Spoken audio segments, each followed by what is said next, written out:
CR પાટીલને કોઈ એક અલગ મંત્રાલય મળી શકે છે। દેશમાં 5 રાજ્યોની વિધાનસભાની ચૂંટણી પતી ગઈ। પશ્ચિમ બંગાળ, તમિલનાડુ, કેરળ, પુડુચેરી, આસામ એ બધામાં પરિણામો પણ આવી ગયા। હવે બધા નવરા પડી ગયા છે। તો હવે થશે શું કે પ્રધાનમંત્રી નરેન્દ્ર મોદીનું જે મંત્રીમંડળ છે એમાં એક મોટો ફેરફાર આવવાની ચર્ચા શરૂ થઈ ગઈ છે અને ભાજપ સંગઠન જે બન્યું છે એમાં પણ મોટા મોટા ફેરફારો આવવાની શક્યતા છે। એક એવી ચર્ચા પણ શરૂ થઈ છે કે કેન્દ્રીય જળશક્તિ મંત્રી CR પાટીલને કોઈ એક અલગ મંત્રાલય મળી શકે છે। તો આના વિશે તમારી સાથે વાત કરીશ।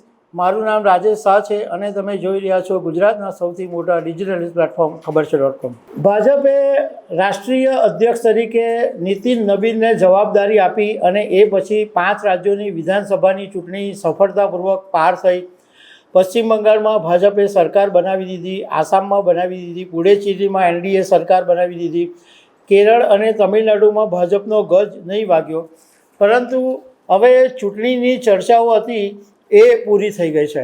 એટલે હવે નવી ચર્ચા એ શરૂ થઈ કે પ્રધાનમંત્રીનું જે મંત્રીમંડળ છે તે અને ભાજપનું જે નીતિન નવીનની જે ટીમ છે એની અંદર મોટા ફેરફારો થઈ શકે છે। પ્રધાનમંત્રી નરેન્દ્ર મોદીની ટીમમાં અત્યારે ટોટલ 72 સભ્યો છે। એમાં 30 કેબિનેટ મંત્રીઓ છે, 5 રાજ્ય કક્ષાના સ્વતંત્ર હવાલો ધરાવતા મંત્રીઓ છે અને 36 રાજ્ય કક્ષાના મંત્રી છે અને એક પ્રધાનમંત્રી નરેન્દ્ર મોદી પોતે, એમ ટોટલ 72 સભ્યોની ટીમ છે।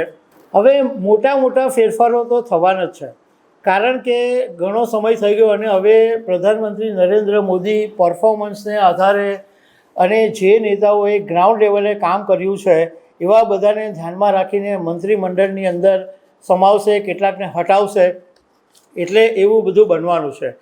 એક એવી ચર્ચા શરૂ થઈ ગઈ છે કે કેન્દ્રીય જળશક્તિ મંત્રી CR પાટીલને ટેક્સટાઇલ મંત્રાલય આપવામાં આવી શકે છે। એની પાછળનું લોજિક પણ છે, કારણ કે એક તો સુરત જે છે એ ટેક્સટાઇલ હબ છે અને સિલ્ક સિટી તરીકે આખી દુનિયાની અંદર પ્રખ્યાત છે। CR પાટીલ પોતે સુરત નવસારીના સાંસદ છે, સુરતના જ વતની છે અને એમનો દક્ષિણ ગુજરાતના ટેક્સટાઇલ ઉદ્યોગની સાથે લાંબા સમયનો સંપર્ક છે। એમને ટેક્સટાઇલ ઉદ્યોગની સમસ્યા, ટેક્સટાઇલ ઉદ્યોગની સફળતા, ટેક્સટાઇલ ઉદ્યોગ વિશેનો જે આખો વ્યાપ છે એના વિશે એમને ટોટલ ખબર છે। ટેક્સટાઇલ ઉદ્યોગ અહીંયા આખી એક ચેઇન છે, યાર્નથી માંડીને વિવિંગથી માંડીને ડાઇંગ મિલથી માંડીને ટ્રેડિંગ અને અહીંયાથી આખા દેશની અંદર એક્સપોર્ટ, એટલે આખો જે સુરતનો ટેક્સટાઇલ ઉદ્યોગ છે એ આખી ચેઇનની સાથે જોડાયેલો છે અને CR પાટીલ આખી ચેઇન વિશે બહુ જ સારી રીતે જાણે છે। એટલે એવી ચર્ચા શરૂ થઈ છે કે એમને ટેક્સટાઇલ મંત્રી બનાવવામાં આવે। બીજું કારણ એ બી છે કે એમને જ્યારે ગુજરાતના ભાજપના પ્રદેશ પ્રમુખ બનાવવામાં આવ્યા તો એમણે એમની સંગઠન ક્ષમતા છે એ સફળ બતાવી છે અને પ્રધાનમંત્રી નરેન્દ્ર મોદીની બહુ જ ગુડ બુકમાં છે। પ્રધાનમંત્રી નરેન્દ્ર મોદી 2 વખત એમની પ્રશંસા પણ કરી ચૂક્યા છે।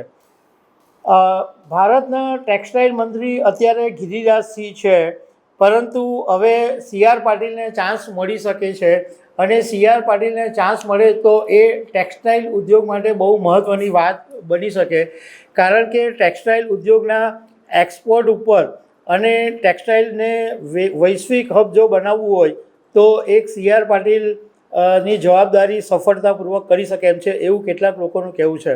હવે આગામી દિવસોમાં જ્યારે ફેરફાર થશે ત્યારે ખબર પડશે કે ટેક્સટાઇલ મંત્રાલય કોને મળ્યું છે કે CR પાટીલને શું મળ્યું છે। તો દર્શક મિત્રો, આવી અનેક વાતો સાથે અમે તમને મળતા રહીશું। આભાર।